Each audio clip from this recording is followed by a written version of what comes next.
Hello once again welcome to the remedial chemistry. तो आज के इस वीडियो लेक्चर में हम बात करेंगे स्ट्रक्चर एंड बॉन्डिंग का सेकंड लेक्चर। ठीक है, तो आज का टॉपिक होने वाला है bond length, bond angles and bond order और उनको अफेक्ट करने वाले फैक्टर्स के बारे में हम आज बात करेंगे। तो चलिए स्टार्ट करते हैं। तो सबसे पहले हम बात करते हैं बॉन्ड लेंथ के बारे में। तो देखिए बॉन्ड लेंथ क्या होता है, दो एटम्स के बीच के डिस्टेंस को क्या कहते हैं, बॉन्ड लेंथ कहते हैं। The average distance between two nuclei of atoms. वो एटम सेम भी हो सकते हैं और डिफरेंट भी हो सकते हैं। एग्जाम्पल, डेफिनेशन लिख दूं, चले। एवरेज डिस्टेंस, ये मैं बोल दूंगा, वैसे आपने बोल के लिख लेना चाहिए। Average distance between two nuclei, nucleus यानी कि, ठीक है, two nuclei of atoms. Example देखें, H2 मॉलिक्यूल, हाइड्रोजन और ये हाइड्रोजन, ये इनका सेंटर यानी कि न्यूक्लियाई हो गया। इसके बीच के डिस्टेंस को क्या बोलेंगे, बॉन्ड लेंथ कहेंगे। अगर यही एग्जाम्पल Cl2 हो तो Cl के मॉलिक्यूल थोड़े बड़े हैं तो ये बॉन्ड लेंथ है। अलग अलग भी हो सकते हैं, जैसे LiCl या HBr हो, हाइड्रोजन का एटम छोटा होगा, Br का एटम बड़ा होगा। तो distance between two nuclei of atoms, ठीक है, तो इसको क्या बोलते हैं, बॉन्ड लेंथ बोलते हैं। क्लियर है, तो बॉन्ड लेंथ की डेफिनेशन समझ में आ गई। अब मेन है फैक्टर्स, ठीक है, डेफिनेशन तो नाम से समझ में आ जाती है। तो फैक्टर्स देखते हैं जो इफेक्ट करते हैं बॉन्ड लेंथ को। तो factors affecting bond length, first point आता है साइज ऑफ एटम्स। एटम का साइज अगर बढ़ता है तो बॉन्ड लेंथ भी बढ़ जाती है। एग्जाम्पल, अभी मैंने हाइड्रोजन मॉलिक्यूल दिखाया था, तो हाइड्रोजन छोटे होते हैं तो बॉन्ड लेंथ ये है। आयोडीन बना लो, I2, तो I तो बहुत बड़ा होगा तो बॉन्ड लेंथ बढ़ गई। तो साइज बढ़ने से बॉन्ड लेंथ भी क्या हो जाती है, बढ़ जाती है। देख सकते हैं आप लोग, ठीक है। तो बॉन्ड लेंथ डायरेक्टली प्रोपोर्शनल होता है किसके, साइज के। क्लियर। दूसरा फैक्टर आता है बॉन्ड मल्टीप्लिसिटी। ये जो ड्रॉ में बना के इरेज कर दे रहा हूँ, आप चाहें तो नोट्स में अपने समझने के लिए बना सकते हैं। बॉन्ड मल्टीप्लिसिटी, बॉन्ड मल्टीप्लिसिटी को ही बॉन्ड ऑर्डर भी बोल देते हैं, BO। इसका मतलब है single bond, double bond, triple bond. अगर बॉन्ड मल्टीप्लिसिटी बढ़ती है तो बॉन्ड लेंथ पे क्या फर्क पड़ेगा, इसको ऐसे समझिए। ये एक सिंगल बॉन्ड है, इसको फोल्ड करके डबल कर दो, उसी को फोल्ड करके ट्रिपल कर दो। तो सिंगल बॉन्ड है तो बॉन्ड लेंथ ज़्यादा है, डबल कर दोगे तो बॉन्ड लेंथ कम हो जाएगी, ट्रिपल कर दोगे तो बॉन्ड लेंथ और कम। तो अगर सिंगल बॉन्ड है तो उसकी बॉन्ड लेंथ ज़्यादा होती है, डबल करते हैं तो कम, ट्रिपल करते हैं तो और कम। तो जैसे जैसे बॉन्ड मल्टीप्लिसिटी बढ़ती है बॉन्ड लेंथ भी क्या हो जाती है, कम हो जाती है। तो आप कह सकते हैं ये क्या होती है, आपकी इन्वर्सली प्रोपोर्शनल होती है, राइट। थर्ड आता है आपका हाइब्रिडाइजेशन। ये पॉइंट इंपॉर्टेंट है, ये डिफरेंस क्रिएट करेगा। अगर यहाँ से क्वेश्चन आया तो ज़्यादातर बच्चों को ये क्वेश्चन तो आ जाएगा, यहाँ पे गलती कर सकते हैं। तो बहुत ही जो सिंसियरिटी के साथ प्रिपरेशन करना चाह रहे हैं, ठीक है, तो ये चीज़ें होंगी जो डिफरेंस क्रिएट करेंगी आपके एग्ज़ाम के लिए। ओके, तो हाइब्रिडाइजेशन में क्या है, देखें।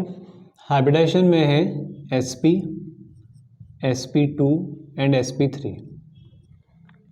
अगर आपने लेक्चर 1 नहीं देखा है तो लिंक उसका डिस्क्रिप्शन बॉक्स में मिल जाएगा, तो उसे जाके देखो, मैंने हाइब्रिडेशन समझाई है वहाँ पे चीज़ें। तो मैंने लास्ट लेक्चर में परसेंटेज बताई थी, जितना S है उतना ही P है, एक S एक P। तो S परसेंटेज कितना है इसमें, 50%। एक S 3 P, यानी कि 100 में 3 लोग हैं तो S को कितना मिलेगा, 33.3%। sp3 में एक S 3 P, S को मिलेगा 25%। सबसे ज़्यादा S कैरेक्टर किस में है, sp हाइब्रिडाइजेशन में। तो हाइब्रिडाइजेशन का क्या फ़र्क पड़ता है, देखें। आपके पास है CH3 सिंगल बॉन्ड CH3, आपके पास है CH2 डबल बॉन्ड CH2, आपके पास है CH triple bond CH। Question क्या है मेरा, क्वेश्चन मेरा ये है कि कार्बन और H की बॉन्ड लेंथ में कंपैरिजन करना है, पहले केस में, दूसरे केस में और तीसरे केस में। पहले केस में देखो कार्बन और H के बीच में तो सिंगल बॉन्ड ही होगा ना हमेशा, यहाँ भी कार्बन और H के बीच में सिंगल बॉन्ड होगा, यहाँ भी कार्बन और H के बीच में क्या होगा, सिंगल बॉन्ड। बट फ़र्क क्या है, ये कार्बन जो है वो sp3 हाइब्रिडाइज्ड है, ठीक है। पहले वाले में जो कार्बन है वो कैसा है, sp3 है, ये वाला कार्बन कैसा है, sp2 है, ट्रिपल बॉन्ड वाला कार्बन कैसा होगा, sp होगा। तो फ़र्क किस में है, कार्बन के हाइब्रिडाइजेशन पे। तो इसका क्या फ़र्क पड़ेगा देखते हैं। लास्ट वाले को देखो, अगर इसमें परसेंटेज s ज़्यादा है, s ऑर्बिटल कैसा होता है आपका, s ऑर्बिटल होता है ऐसे सर्कुलर, और p ऑर्बिटल होता है ऐसे। अगर एक ऑर्बिटल मैंने बनाना है, उसमें जितना s है उतना ही p है, s की वजह से कैसा करेक्टर आता है, थिकनेस वाला करेक्टर, यानी कि ऑर्बिटल मोटे होते हैं, गोल मटोल टाइप के। और p ऑर्बिटल में ऑर्बिटल कैसे होते हैं, थिन होते हैं, लंबे होते हैं, ठीक है। तो ये है तुम्हारा p ऑर्बिटल, और ये तुम्हारा है s ऑर्बिटल, ठीक है। तो सर्कुलर शेप में s ऑर्बिटल होगा, ठीक है। ये ज़्यादा बड़ा हो जाएगा मार्कर पूरा, ऐसे कंपैरिजन कर लेते हैं। ये p ऑर्बिटल है, ढक्कन जो है मार्कर का, ये बॉल जो है वो s ऑर्बिटल है। अगर इन दोनों को मिलाएं, इन दोनों को मिलाकर अगर एक नया ऑर्बिटल बनाते हैं, तो उसके अंदर जितना सर्कल वाला कैरेक्टर होगा उतना ही थिन वाला कैरेक्टर होगा। क्लियर है। तो मैं s ऑर्बिटल को कुछ ऐसा दिखा देता हूँ, ठीक है, सॉरी s को नहीं, जो हाइब्रिड ऑर्बिटल बनेगा, मतलब sp ऑर्बिटल। अब आते हैं दूसरे में, इसमें s कैरेक्टर कम है ना, एक s है तो दो p, तो गोल मटोल नहीं होगा। कौन सा कैरेक्टर ज़्यादा होगा, लंबाई ज़्यादा मिलेगी, ठीक है। ये वाले जीन्स ज़्यादा है उसके अंदर, ऐसे बायो के हिसाब से समझ सकते हो। तो वो लंबा होगा थोड़ा, तो इससे थोड़ा पतला होगा लेकिन लंबा होगा, ठीक। इसमें आते हैं, इसमें s कैरेक्टर और कम है, p कैरेक्टर और ज़्यादा है, p वाले जीन्स और ज़्यादा आ गए, तो ये सबसे लॉन्गेस्ट होगा। अब ये तीनों ऑर्बिटल हैं, पहला sp3 है, दूसरा sp2 है, तीसरा sp है। सब किसके साथ बॉन्डिंग कर रहे हैं, h h h। h orbital कैसा होता है, स्फेरिकल स्फेरिकल स्फेरिकल। अब मुझे बताओ सबसे ज़्यादा बॉन्ड लेंथ किस में होगी, फिर सबसे ज़्यादा बॉन्ड लेंथ किस में होगी। देखो ये sp वाला ऑर्बिटल है, सॉरी sp3 वाला जो सबसे लंबा है, फिर है आपके पास ये वाला ऑर्बिटल, ठीक है, जो थोड़ा कम लंबा है, फिर लास्ट वाला तो बहुत छोटा है। तो कौन सा ऑर्बिटल की बॉन्ड लेंथ सबसे ज़्यादा दिख रही है आपको, sp3 की। क्लियर हुआ। तो कॉन्सेप्ट मैंने समझा दिया, अब समराइज़ कर देता हूँ मैं सीधे सीधे से। तो आपने क्या याद रखना है, ठीक है, मैं देखो समराइज़ करते हैं इसको। आपने क्या याद रखना है, हाइब्रिडाइजेशन देखना है, ठीक है। आपने देखना है कि अगर s कैरेक्टर ज़्यादा है तो ऑर्बिटल छोटे और मोटे होंगे, अगर ऑर्बिटल छोटे हैं तो बॉन्ड लेंथ कम हो जाएगी। क्लियर। तो अगर sp है तो बॉन्ड लेंथ कम, तो ये कहानी चलने वाली है। क्लियर हुआ। तो जितना ज़्यादा s कैरेक्टर ऑर्बिटल उतने स्मॉल होंगे, ठीक है, स्मॉल होंगे तो बॉन्ड लेंथ कम होगी। आई होप क्लियर हो गया होगा। तो ये फ़र्क पड़ा हाइब्रिडाइजेशन का। अब थर्ड आता है हमारा बॉन्ड एनर्जी। तो ये क्लियर हो गया होगा, ठीक है। नोट्स बनाते हुए चलना, वीडियो पॉज कर लेना, लिख लेना उन्हें। कोई ऐसी थ्योरी लिखनी नहीं है आपने कि आप सोचें कि फिर अलग से बुक्स पढ़ेंगे हम इसके बाद फिर बनाएंगे, ऐसे करने की ज़रूरत नहीं पड़ेगी, ठीक है। क्वेश्चंस लगाने पे फोकस करो, वहाँ कुछ नया कॉन्सेप्ट मिलता है, फिर उसके रिगार्डिंग नोट्स में चीज़ें ऐड कर लिया करो। इतना टाइम है नहीं तुम्हारे पास और सिलेबस बहुत ज़्यादा है, तो स्मार्टली पढ़ना पड़ेगा, ठीक है। पूरा कवर करने के चक्कर में रह जाओगे तो बढ़िया बढ़िया चमकाते हुए नोट्स बनाने के चक्कर में रह जाओगे तो नोट्स ही बन पाएंगे, ठीक है। नोट्स बढ़िया बनेंगे, फिर उसकी कोई प्रॉब्लम नहीं है, बट आपका एम नोट्स बनाना तो नहीं है, ठीक है ना। समझ गए, समझदार बच्चे हो तुम, तो बड़े बच्चे हो क्योंकि तुम, है ना। ओके। अब आते हैं बॉन्ड एनर्जी में। बॉन्ड एंथैल्पी कहो, बॉन्ड एनर्जी कहो, बॉन्ड डिसोसिएशन एंथैल्पी कहो, सब नाम एक ही है। तो बॉन्ड को ब्रेक करके हमें कौन से फॉर्म में ले जाना है, उस एटम को गैसेस एटम्स में कन्वर्ट करना है। जैसे आपने HCl को ब्रेक किया, H और Cl के बॉन्ड को, तो H और Cl आपने बना दिए, बॉन्ड तोड़ दिया, ठीक है। तो इसे हम कहेंगे बॉन्ड एनर्जी, बॉन्ड को ब्रेक करने के लिए। तो बॉन्ड को ब्रेक करना है, चलिए फिर बात करते हैं फैक्टर्स की। सब मिलते जुलते ही है, इसलिए साथ में ही टॉपिक सारे, ठीक है। अगर बॉन्ड एनर्जी की बात करें तो सबसे पहला फैक्टर ले लेते हैं साइज। देखिए अगर एटम का साइज बढ़ेगा तो बॉन्ड लेंथ भी बढ़ जाएगी। बॉन्ड लेंथ बढ़ेगी तो सिंगल बॉन्ड, बॉन्ड लंबा है तो उसे तोड़ना इजी है, तो इसका मतलब बॉन्ड एनर्जी क्या हो जाएगी आपकी, कम। थोड़ी सी एनर्जी में बॉन्ड टूट जाएगा, राइट। दूसरा bond multiplicity, double bond, single bond, triple bond आएंगे, जिसको बॉन्ड ऑर्डर बोलते हैं। बॉन्ड ऑर्डर बढ़ने से बॉन्ड लेंथ क्या होती है, कम, ठीक है। बॉन्ड ऑर्डर बढ़ने से बॉन्ड लेंथ कम हो रही थी, और बॉन्ड एनर्जी क्या होगी, बढ़ेगी, क्योंकि ट्रिपल बॉन्ड को डिफ़िकल्ट होगा ब्रेक करना, 3 बॉन्ड तोड़ने हैं, जबकि सिंगल बॉन्ड को ईजी हो जाएगा क्योंकि एक ही बॉन्ड तोड़ना है, तो ये कहानी रहेगी। ठीक है, तो ये 2 फैक्टर हमें नज़र आते हैं यहाँ पे। और तीसरा है यहाँ पर लोन पेयर का कॉन्सेप्ट। अगर किसी में लोन पेयर बढ़ रहे हैं तो लोन पेयर की वजह से बढ़ता है क्या, रिपल्शन। रिपल्शन से बॉन्ड होते हैं वीक, तो कम एनर्जी लगेगी, तो बॉन्ड एनर्जी क्या हो जाती है, फिर डिक्रीज हो जाती है। एग्जाम्पल दूं, एग्जाम्पल देते हैं एक। ठीक है, तो जैसे हमारे पास है कोई एटम, चलो एफ का एग्जाम्पल लेते हैं, फ्लोरीन। फ्लोरीन के 7 इलेक्ट्रॉन होते हैं, एक बॉन्डिंग में यूज हो गए, 6 इलेक्ट्रॉन बच गए, 3 लोन पेयर बचे हैं। ठीक है, यहाँ पे देखिए साइज तो छोटा है, साइज छोटा है तो बॉन्ड तो छोटा है, बॉन्ड छोटा है तो ज़्यादा एनर्जी लगनी चाहिए थी, लेकिन कम लगती है क्योंकि यहाँ पर लोन पेयर बहुत सारे हैं।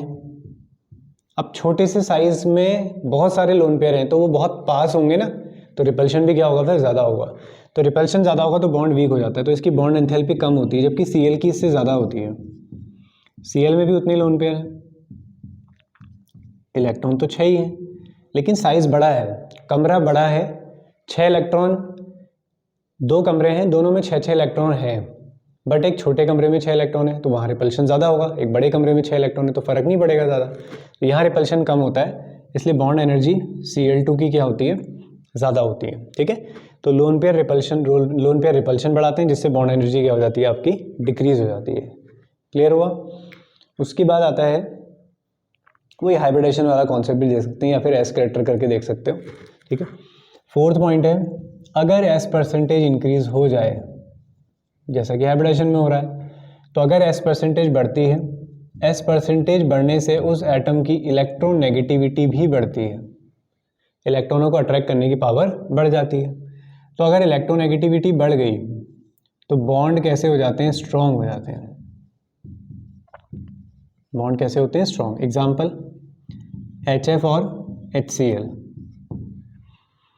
HF और HCl, H और F में ज़्यादा इलेक्ट्रोनेगेटिविटी डिफरेंस है, F नेगेटिव H पॉजिटिव, यहाँ भी Cl नेगेटिव H पॉजिटिव, लेकिन F ज़्यादा नेगेटिव होता है तो यहाँ चार्ज सेपरेशन ज़्यादा है, तो ये अच्छा पॉजिटिव बनेगा, अच्छा नेगेटिव, तो इलेक्ट्रोस्टैटिक फोर्स ऑफ अट्रैक्शन काम करेगा। ये बॉन्ड जितना पोलर होगा, इनके बीच में अट्रैक्शन पावर यानी कि बॉन्ड उतना ही स्ट्रांग होगा, तो ये बॉन्ड ज़्यादा स्ट्रांग होगा इसके कंपैरिजन में।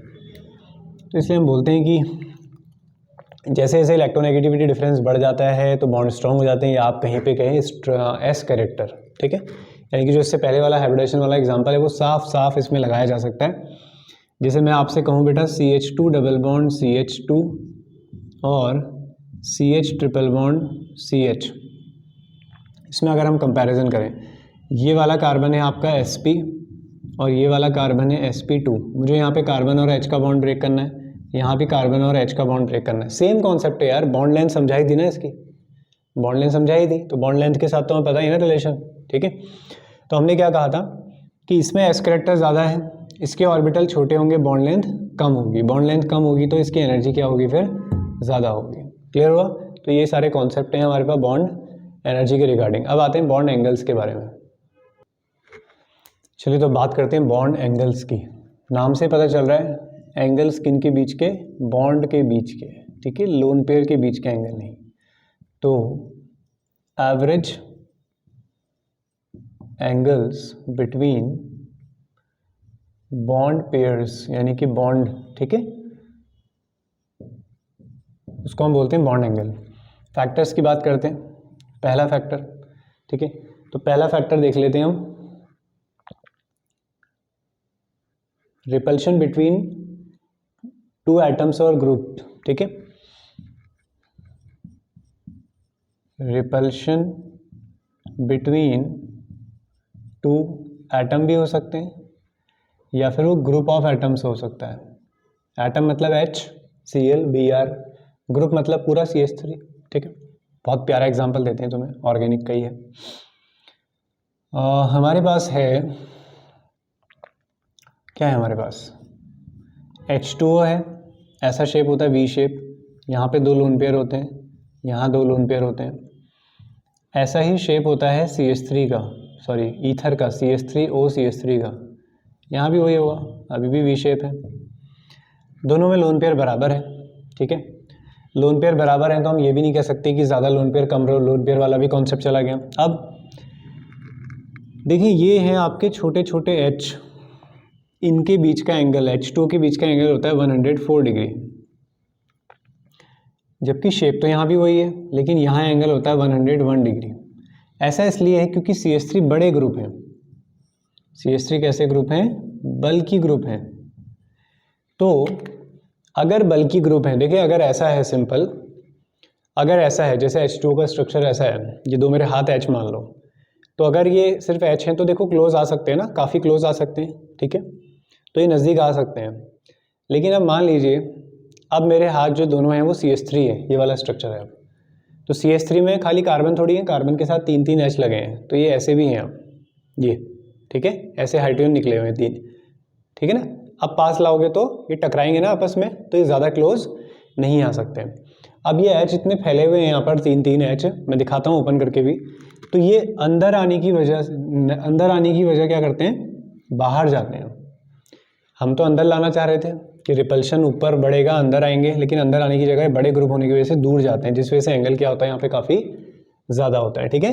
तो दो एटम के बीच में रिपल्शन भी डिसाइड करता है। तो अगर मैं इसका स्ट्रक्चर दिखाऊं आपको तो कुछ ऐसा चल रहा है ये, अब तो काफ़ी हिंड्रेड लग रहा है ना तुम्हें ये, तो ये दूर जाना चाहते हैं, तो ये एंगल को बढ़ा देते हैं कितना, 111 डिग्री तक। जबकि इस हाइब्रिडाइजेशन के लिए, sp3 हाइब्रिडाइजेशन के लिए, वी शेप के लिए आइडियल हाइब्रिडाइजेशन होना चाहिए, सॉरी आइडियल एंगल होना चाहिए 109.5 डिग्री। ये इतना बढ़ गया है, 101 डिग्री पहुंच गया है, 111 डिग्री, ठीक है। तो ड्यू टू 2 बल्कि ग्रुप्स, कॉन्सेप्ट समझ में आ गया। तो रिपल्शन बढ़ने से भी एंगल क्या हो जाता है? बढ़ जाता है। अगर छोटे एटम है तो अंदर आ सकते हैं, तो वहाँ पे क्या होगा? एंगल कम होगा। तो पहला कॉन्सेप्ट ये होगा, ठीक है। और हाइब्रिडाइजेशन के पॉइंट ऑफ व्यू से समझाऊं मैं तुम्हें अगर, तो sp3 लास्ट लेक्चर में मैंने बताया कि इसमें कितना एंगल होता है, इसलिए देख रहे हो तो सीक्वेंस में देखना, ठीक है। sp3 में एंगल होता है 109.5 डिग्री, ज्योमेट्री होती है टेट्राहेड्रल। sp2 में एंगल होता है नियर अबाउट 120 डिग्री, sp में एंगल होता है 180 डिग्री। तो हाइब्रिडाइजेशन भी इसे समझा सकते हो कि जैसे जैसे, अब मैं एस करेक्टर से ज़्यादा तुम्हें टिपिकल नहीं करवा रहा हूँ, सिंपल ध्यान रख लो, ठीक है। sp हाइब्रिडेशन होगा तो 180, एस करेक्टर कम हो गया एंगल बढ़ गया है, एस करेक्टर और कम हुआ तो एंगल और बढ़ गया है, ठीक है। तो कुछ कॉन्सेप्ट अपने साइड से भी तुम लोग बना लोगे। थर्ड पॉइंट देखते हैं, ठीक है। हाइब्रिडेशन का समझा दिया मैंने तुम्हें एक, और रिपल्शन बिटवीन 2 एटम्स मैंने समझा दिया। थर्ड देखते हैं, थर्ड है अगर लोन पेयर इंक्रीज होते हैं तो लोन पेयर से आता है रिपल्शन, ठीक है। तो lone pair increases, repulsion increases और बॉन्ड एंगल डिक्रीजेस। कैसे देखते हैं? एक है CH4, CH4 में 4 के 4 H हैं, हाइब्रिडाइजेशन sp3 होता है। फिर है NH3, NH3 में एक लोन पेयर आ जाता है, लोन पेयर भी हाइब्रिडाइजेशन में पार्टिसिपेट करते हैं। यहाँ पे भी हाइब्रिडाइजेशन कितना है? sp3 है, 3 सिग्मा बॉन्ड, एक लोन पेयर। फिर आते हैं H2O में, H2O में आ गए 2 लोन पेयर, और यहाँ H, यहाँ भी हाइब्रिडाइजेशन कितना है? sp3। तो मैंने कहा था आइडियल हाइब्रिडाइजेशन क्या होता है sp3 में, बोलो बेटा। आइडियल हाइब्रिडाइजेशन होता है 109.5 डिग्री, ये आइडियल हाइब्रिडाइजेशन होता है। पहले वाले में है ऐसा, कोई भी ले लो कार्बन H, सभी का कार्बन H है इसमें 109.5 डिग्री, लेकिन यहाँ पे इनके बीच का नहीं, ठीक है। ये वाले, ये ले लो, ये ले लो, ये ले लो, सब एक ही लोकेशन में है। मैं थोड़ा यहाँ पे दिखा देता हूँ, दिखाना ईजी हो जाएगा। ये एंगल कम हो गया 107 डिग्री, ये और कम हो गया 104 डिग्री। तो क्या समझ में आया? जैसे जैसे लोन पेयर बढ़ते हैं तो बॉन्ड एंगल क्या हो जाते हैं? कम, ठीक है। रीज़न ये है कि लोन पेयर रियल में फ्री इलेक्ट्रॉन्स हैं। अगर लोन पेयर ज़्यादा आते हैं तो उनके बीच में रिपल्शन भी ज़्यादा लगता है। अगर बीच में रिपल्शन बढ़ेगा तो ये अंदर को दबाएंगे ना H को, तो एंगल कम हो जाएगा। यहाँ पे एक ही लोन पेयर है, रिपल्शन ये भी लगा रहा है, इनको धकेल रहा है नीचे, लेकिन एक ही है तो कम धकेल रहा है। यहाँ पे कोई नहीं है, सब बराबर है। तो ये कहानी, ठीक है। तो जितने ज़्यादा लोन पेयर आएंगे, लोन पेयर ज़्यादा जगह घेरेंगे, तो वो बॉन्ड को कहाँ कर देंगे? अंदर कर देंगे। क्लियर हुआ? तो ये कहानी है इसकी। फिर नेक्स्ट, अगर सेंटर एटम की इलेक्ट्रोनेगेटिविटी चेंज हो, if the electronegativity of central atom increases या फिर डिक्रीजेस। बड़े प्यारे प्यारे पॉइंट है, ठीक है। थर्ड है या फोर्थ है पता नहीं, फोर्थ है शायद, ठीक है। If electro negativity of central atom decreases, अगर सेंटर एटम की इलेक्ट्रोनेगेटिविटी क्या हो रही है, डिक्रीज हो रही है, तो क्या करना है। एग्जांपल देखते हैं। H2O, अभी H2O बना रहे थे ना, ठीक है। H2O की फैमिली ले लो, H2S, H2SE, H2TE, ये है हमारे पास। एंगल लिख के दिखाता हूँ, फिर मैं कॉन्सेप्ट समझाता हूँ। 104 डिग्री, यहाँ पे थोड़ा एंगल कम हो जाएगा, याद नहीं करने से मिनरेटर, ठीक है। 92.5 डिग्री, फिर उसके बाद है 91.2 डिग्री, फिर उसके बाद है 89.5 डिग्री। अब क्यों हुआ मैं समझाता हूँ, ठीक है। एक ही फैमिली के हैं तो लोन पेयर तो बराबर होंगे, तो सब में लोन पेयर बराबर हैं। तो सर अगर लोन पेयर बराबर हैं तो लोन पेयर तो बराबर जगह घेरेंगे ना। ये H इसका स्ट्रक्चर है, और मान लो अब दूसरा स्ट्रक्चर मैं बना देता हूँ H2S का, वहाँ भी दो लोन पेयर हैं और यहाँ भी दो H लगे हुए हैं, तो लोन पेयर में कोई फ़र्क नहीं है। देखो मैं पॉइंट क्लियर करता हूँ। पहला डिफरेंस किससे होता, इनसे। यहाँ पे छोटे ग्रुप लगे हैं, यहाँ भी छोटे लगे हैं, अगर यहाँ बड़े लगे होते तब आप बोलते सर बीच में रिपल्शन ज़्यादा है, वो भी कंपैरिजन नहीं है। यहाँ भी दो लोन पेयर है, यहाँ भी, यहाँ एक होता तो आप बोलते सर कम रिपल्शन लगेगा, दो हैं इनके बीच में रिपल्शन ज़्यादा होगा, ये अंदर आ जाता है, ये भी नहीं है। चेंज कहाँ है, सिर्फ सेंटर एटम में। अब देखो ऑक्सीजन की इलेक्ट्रोनेगेटिविटी ज़्यादा है, तो ये जो इलेक्ट्रॉन्स है ना, ऑक्सीजन अपने साइड को खींच रहा है, ऑक्सीजन अपने साइड को इलेक्ट्रॉन रखेगा। सल्फर की इलेक्ट्रोनेगेटिविटी ज़्यादा नहीं है तो ज़्यादा नहीं खींच रहा है इलेक्ट्रॉन। अगर ऑक्सीजन अपने साइड इलेक्ट्रॉन खींचेगा तो बेटा यहाँ पे इलेक्ट्रॉन डेंसिटी बढ़ रही है, एक तरह से सारे इलेक्ट्रॉन यहाँ पे इकट्ठा हो रहे हैं, तो इनके बीच में रिपल्शन भी क्या होगा, बढ़ेगा। सल्फर की ज़्यादा इलेक्ट्रोनेगेटिविटी नहीं है, वो ज़्यादा नहीं खींच रहा है इलेक्ट्रॉनों को, तो इलेक्ट्रॉन डेंसिटी यहाँ पे कम है, तो रिपल्शन भी क्या होगा, फिर कम होगा। तो यहाँ रिपल्शन ज़्यादा होगा तो एंगल ज़्यादा है, रिपल्शन कम होगा तो एंगल कम। यहाँ देखो टी की इलेक्ट्रोनेगेटिविटी और कम, तो वो अपने साइड इलेक्ट्रॉन नहीं खींचेगा, तो उसके बीच में रिपल्शन भी क्या होगा, फिर मिनिमाइज होगा। क्लियर हो गया, समझ गए, क्लियर है, एकदम क्रिस्टल क्लियर। तो सेंटर एटम की इलेक्ट्रोनेगेटिविटी अगर बढ़ेगी, वो अपने साइड इलेक्ट्रॉन खींचेगा, जिससे आपके यहाँ पर इलेक्ट्रॉन डेंसिटी बढ़ेगी, तो रिपल्शन बढ़ेगा। कॉन्सेप्ट समझना, रटना नहीं, क्योंकि एक चीज़ हो तो रट लो, बहुत चीज़ें समझनी है, ठीक है। तो मैं समझा रहा हूँ सारे रीज़न। इनऑर्गेनिक है, इनऑर्गेनिक का ही जैसा रीज़न है, ठीक है, ऑर्गेनिक के अंदर ये एंगल्स के रिगार्डिंग, तो इस तरीके से करना है। और अगर इसका रिवर्स हो, कुछ बच्चे पूछते हैं सर अगर इसका रिवर्स हो जाए कि सेंटर एटम चेंज मत करो सर, बाहर वाला एटम चेंज कर दो, बाहर वाला एटम चेंज कर देते हैं। चलिए एग्जांपल, PCl3, PBr3, PI3, बिल्कुल जिस बच्चे ने अभी वाला कॉन्सेप्ट समझाया वो इस पर खुद लगा लेगा। PCl3 में क्या है देखें, एक लोन पेयर, 3 Cl है।